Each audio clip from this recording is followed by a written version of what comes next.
Anne from Game Like a Mother. I specialize in games that can be played in 20 minutes or less, and I love a good family level card game. And with the holidays coming up, that can be a staple for family get-togethers, and one that I would highly recommend that works well for younger ages to older and people who have played a lot of games and not as many is Gudetama. And if the name sounds familiar, it's because there's a whole pop culture thing around Gudetama, the lazy egg. If you type that into the internet, you will get a lot of merch. There's a lot of lazy egg merch out there, and it's really cute and fun, and it's a very fun part of this game. There is a standard version of this card game, and there is also a holiday edition, and they all feature just pretty adorable illustrations of the lazy egg, which younger kids are going to really love, and older family members might say, what is this? What is this exactly? And you'll get to explain. But the gameplay itself is simple and fun. It's basically a take off the old game Cucumber, where you are trying to end each round not with the highest card. And you collect points if you have the highest card. So you have a hand of cards each round, and the trick is when somebody plays a card out, you have to play the same number or higher. So the cards are from 1 to 14. If somebody plays a 7 out and the next person plays a 10 on that, the person after that has to be able to play a 10 or higher. And if they can't do that, then they have to play their lowest card, which is bad because then it gets to the end of the round and everybody plays their final cards, and whoever has the highest card gets that many points for that round, and you play until 21 points, and then whoever has the least points is the winner.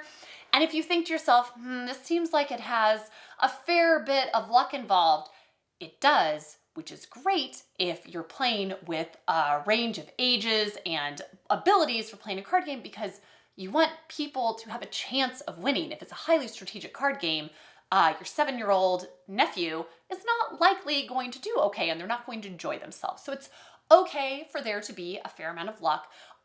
However, there is an art to finessing your cards and finessing your hand. So if you like card games, you're still going to feel like, I've got interesting decisions, especially when you're leading.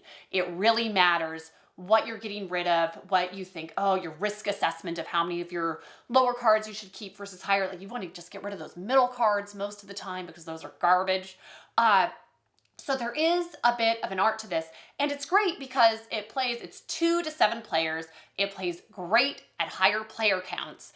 That said, you can play 2-player, but it's not great, and I wouldn't recommend it. What you should play if you play this and somebody says, I really love this, but I want to play it 2-player, Tacocat spelled backwards by Exploding Kittens is this same game, but a 2-player edition, and it works so well. It's just for 2 players, and it's slightly different. You're moving this Tacocat back and forth on the board, depending on who won the previous hand, but there's an opportunity to discard some of the cards in your hand each round, where maybe you have cards where you're like, this doesn't look so good. Middle cards are bad usually. So you discard a few of them and then get to draw new cards. There are some power plays you can do where you can play down cards in a run or cards of the same number, which is really valuable and can make you have more strategic options. So it's interesting. Everybody always says, I think this game is just a lot of luck.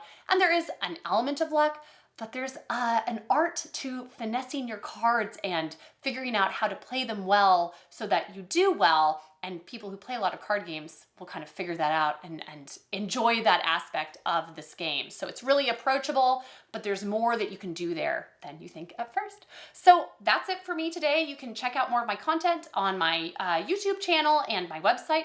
Thank you so much for having me on the show, and back to the folks in the studio.